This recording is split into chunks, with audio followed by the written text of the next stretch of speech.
welcome back to the Built to Grow podcast. I am your host, Timothy Lyons, in the studio, joined as always by Randall Langston. What's up, man? Randall Langston. Von Randall. Quick announcement. Not too long on this one. We got the Iron Circle. Okay, we did the open enrollment. Still open enrollment, if you're interested in learning more about our highest level mastermind. This is the highest level of gym owners in our network. The line in the sand is you have to be making $30,000 a month or more in your business. If you have multiple businesses, it needs to be per location, for example. Ironcircle.net. Okay, we're going to be in August 18th through 21st. We are traveling out to Myrtle Beach, South Carolina. I've never been to Myrtle Beach. I'm excited. We've got an amazing speaker coming out. Can I talk about the speaker? You can do. I'm pretty sure you can do whatever the heck you want. Oh, that's true. Okay. So every experience, we have 2 of these a year. It's usually in quarter 1, quarter 3, or whatever. And we bring a speaker out. So we've had Todd Brown, who is our marketing mentor. We've had the Harmon Brothers, who's the video creative company behind like Purple Mattress and Poopery and several other. But when I was in corporate America, long before I was in the gym business, I worked for a company called Pulte Homes, and we were basically a home builder. They're nationwide. Probably have heard of them. I've lived in a Pulte home for a while. They're great homes, great homes. But I was at the corporate office here in town, and basically they flew in this guy from Harass effective negotiation seminars. Okay, and to this day, I would tell you guys, it is the most valuable workshop I've ever been to. And this was when I was like 23 years old, right? 24. And so several years ago, I still used some of the techniques that I learned at this negotiation seminar today. And it's fun. You learn both sides of the negotiation. You learn about different cultures and how they negotiate in different worlds. And that was an interesting one. When I used to work retail, some of the just people come visiting from overseas, how big bartering is in other places. Yep. They're like walking into a normal store and they're like, "Hey, can I get this for less?" I'm like, "Yeah, what?" Yeah. Well, I mean, that's the honest truth. Yeah. In America, the price is the price. Mm-hmm. But in every other country or most other countries, that's the starting point for conversation. Correct. And so anyways, I reached out to this company, and we were going to fly out a trainer to come out and speak to us for the entire day. The Iron Circle, we're paying for it for all of our Iron Circle members. It's going to be probably one of the most valuable seminars that any of our Iron Circle members have done. And we're doing it in August. So if you want to be a part of that, if that sounds like interest to you, you need to jump in now because, we're so close to being full. Oh, yeah. At this, we have 22 bedrooms in this place. Yeah. And some husband and wives and stuff are coming. So, look, guys, if you want in on this, you need to act now. Ironcircle.net to get more information. But yeah, I'm excited for that. I mean, that we talked about it on our last Iron Circle call. You mentioned it to everybody else and stuff, and the feedback's awesome because that is a life skill everybody will walk away with that translates way beyond just the fitness business. You shared some of the examples of the things that you guys did after the first time. And I mean, every conversation, a great mentor told me years ago, every conversation you have, a sale is made. That's pretty much it, right? Like I'm delivering information. You're going to believe the stuff I'm saying, you're not. And so if you take that mentality to what we're learning in that seminar or in that workshop, one day, it's massive. It's imperative. I know part of what we teach in our coaching program and part of sales and even mindset is how much of communication or, how communication is so imperative to everything that we do. Mm-hmm. I'm excited for that one. Big time. Yeah. So our Iron Circle experiences are probably my most favorite part, right? So we're going to go have some fun. Jump in on that, guys. If you're interested, we'd love to chat with you. Ironcircle.net, and we'll just leave it there. Cool. All right. So this episode, guys, this is a fun one because this is something that we've been leveraging in our businesses for several years now.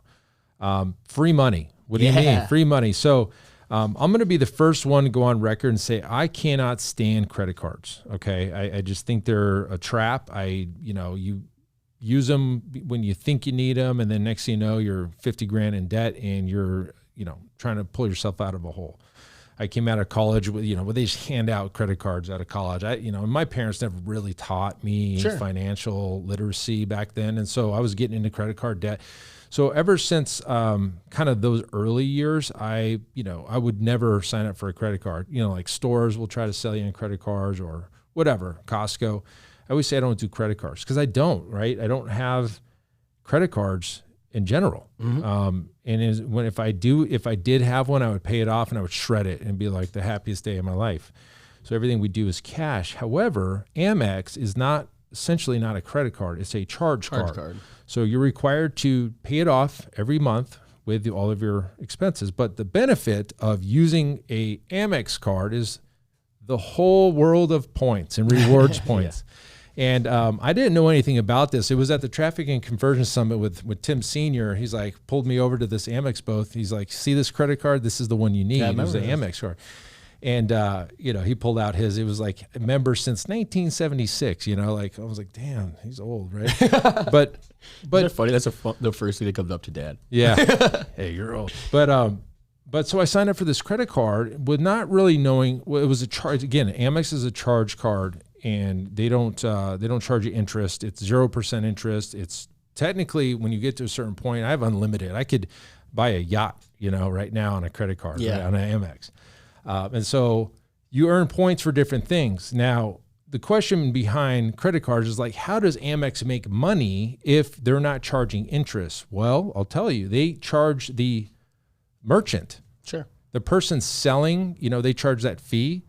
So they want you using the card because they're getting paid by the seller. The use of it, yeah. They're getting paid by the seller. So like when they make a $1,000 transaction, the person only gets $997, right, deposited. So that's how they make their money. It's not on the interest because they're getting money on every single sale.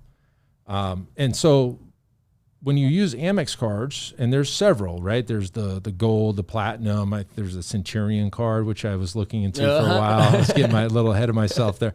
But there's like blue and green and all these things. You earn points. And so one of the best things that you can do as a business today is use an Amex Gold card on all of your Facebook and marketing budget spends.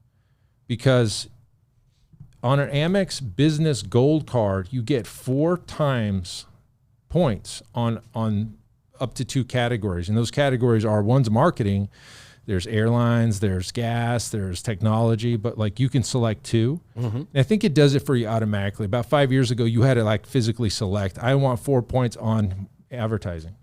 And so you've got that for the gold card, and then you have the platinum card. The platinum card is really, it's a really great tool for travel. And so you get 5 times points on all airline travel booked through Amex Travel. They have technically their own website, so you can get airline tickets through Amex, and you get 5 times points. And so over time, you start using these Amex cards for whatever, marketing, anything in your business. And all of a sudden you start seeing that points, it's like 50,000, 150,000, 300,000, 500,000. And the incentives when you sign up. Yep. There's a couple big bonuses and things like that for points when you get started too.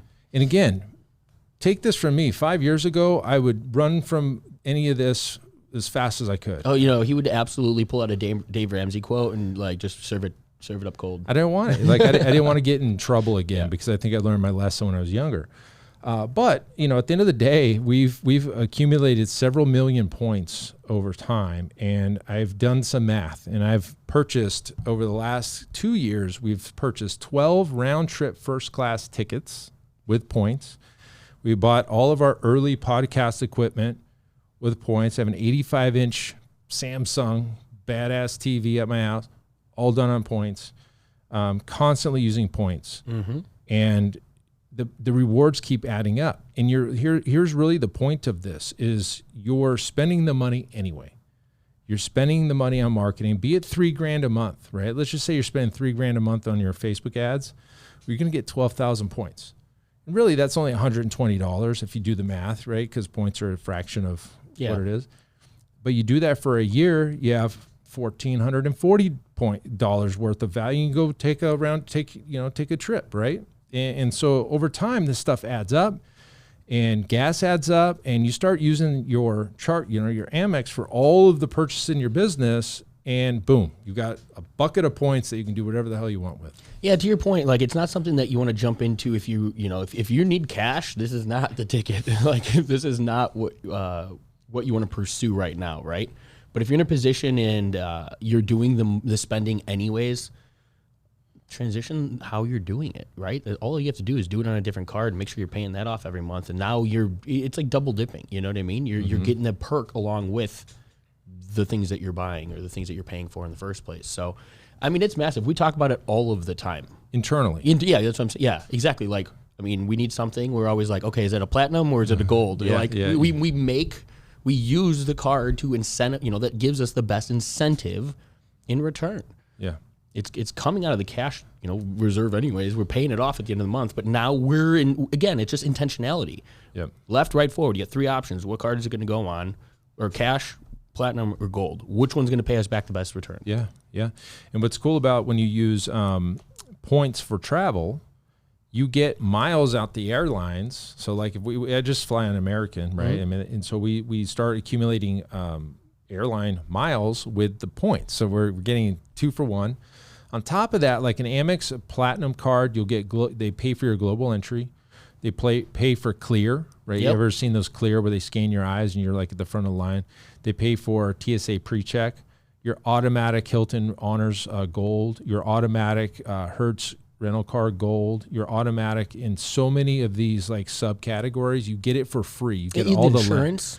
Coming back from we lost a bag and we knew that we had additional coverage just through the fact that it was on the Amex. That's correct. When we came back from Nashville, we were waiting for the bags, and one of the bags with our laptops didn't show up. Yep. And most people will be freaking out. I'm like, you know what? If they lose it, they lose it. We have insurance on this anyway, and so they found the bag, they delivered it overnight or whatever, and everything was there. But like, peace of mind. Peace of mind. That's exactly what it is. But what if it wasn't? We would, guaranteed, you would have been in a different state of mind. We'd been upset about the situation as opposed to, well, it'll rectify itself. We just need to figure out. We were totally chilled. Left or right. We were. I was like, I was also tired as shit. but we were like, yep, let's go home and it'll be here. If it doesn't, whatever, we'll file a claim.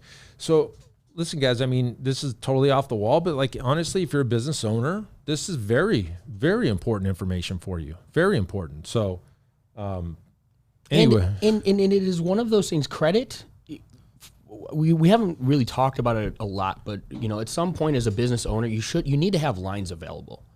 You know what I mean? You need to have some way of being able, even if it's not an Amex or it is a business credit card or a line of credit or things like that. I mean, we've had the discussions that it takes money to make money.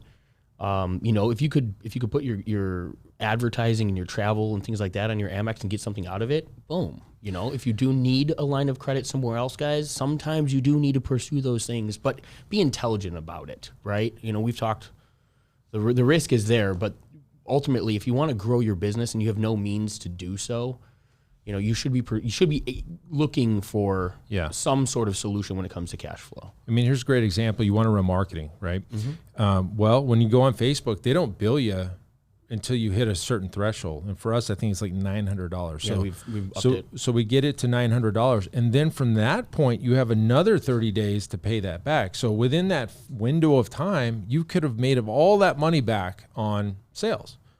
And so it's just like, look, cash flow is king. Obviously, if you have cash flow, if you listen to our last episode, your monthly recurring revenue being as high as possible, you don't need to do these kinds of things. Correct. But like if you're in a hole and you need to run marketing because you need to get people in the door, well, if you put it on a card, you got the threshold from Facebook, and then you get another 30 days to pay that. And so within that window of time, be it 4 weeks, 5 weeks from now, 6 weeks maybe, you could have made all that money back, and there's no, the point is moot at this point. Correct. Right? It's no issue. We're done. We solved the problem. But perfect. I'm glad you kind of like articulated that scenario, because there's a difference between doing that and taking the available credit or whatever, your available cash flow or whatever, and tying it into a new piece of machinery, or putting it into a TV for the gym, or putting it into other areas of the business that aren't going to create more revenue.